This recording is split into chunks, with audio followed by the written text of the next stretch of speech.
Hey everybody, it's Elizabeth Galprin from Peak Productivity, and I wanted to jump on social today and just give you guys a little snippet out of my life. I have been talking all month long about the importance of strategic planning ahead of the new year, and I've been working with clients all month on getting their 2024 plan in place. And I thought I would just share how I go through the process for my own business and in my own life.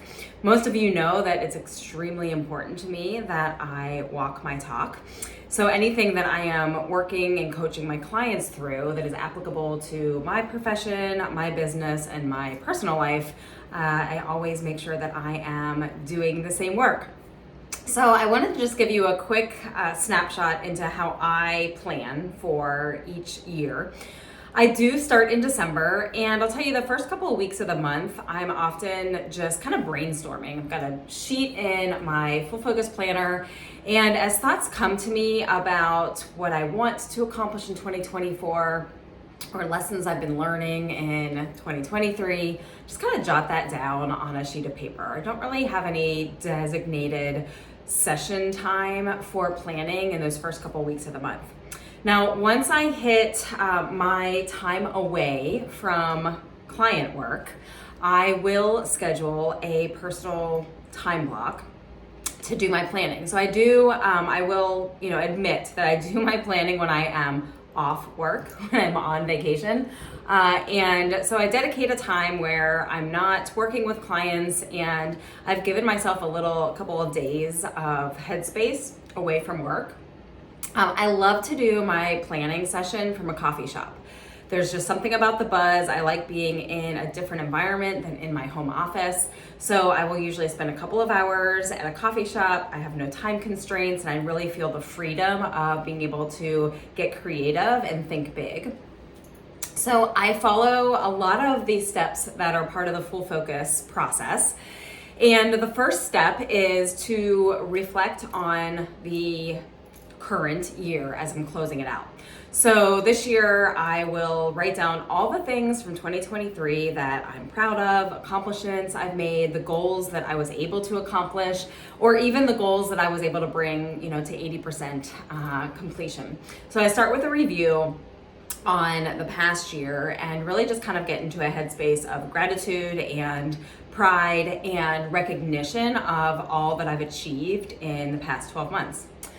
Then I like to use, I call it a future script, and this is where I do some free journaling, and I imagine that it is the following December. So I put myself 12 months into the future, and I journal as if I'm thinking about the past 12 months and celebrating all that I've accomplished. So again, I'm putting myself in the future, and I'm talking about everything that I hope to accomplish in the coming year.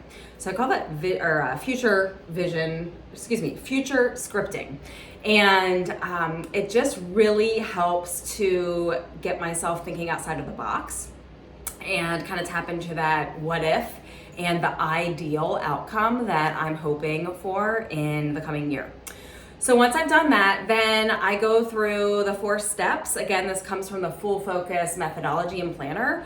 It's called the KISS method. So what am I going to keep doing? What am I going to improve? What do I want to start doing? And what do I want to stop doing? And I intertwine professional goals and personal goals throughout this process. So I always like to have goals in both areas, and I like to think about them all at the same time because they need to be in alignment and they need to complement each other. Once I have gone through this whole process, then I map out my goals. I write them in the SMART format, so specific, measurable, attainable, relevant, and time-bound. And then I get those documented in my planner. I get them documented in terms of what quarter will I start, what quarter will I expect completion, and I get them written down. In a perfect world, you always want to make sure that those goals are not just shared with yourself. So each year I will find someone, whether it's a coach or a mentor or a friend, that I will share those goals with to help with the accountability. And because I know that when a goal is shared with others, that I increase the likelihood of achieving that goal. So that's my process. Now, to wrap it all up and tie it up with a bow, I do pick a word of the year. So I will, again, take a little bit of time once I've settled on my goals, and I'll think about what is the one word that will represent, or excuse me, that does represent the goals that I've set out for myself. Oftentimes it's like an adjective or an adverb. This past year, the word was amplify. So I will choose a word, and that will kind of be my theme or my motto for the year.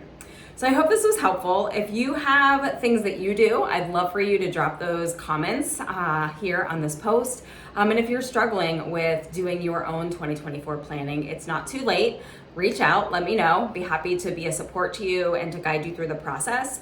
And I assure you that by planning it out and having your roadmap, while you will still encounter detours, because that's life, you will be much more successful in moving yourself towards those ultimate goals that you are setting for yourself.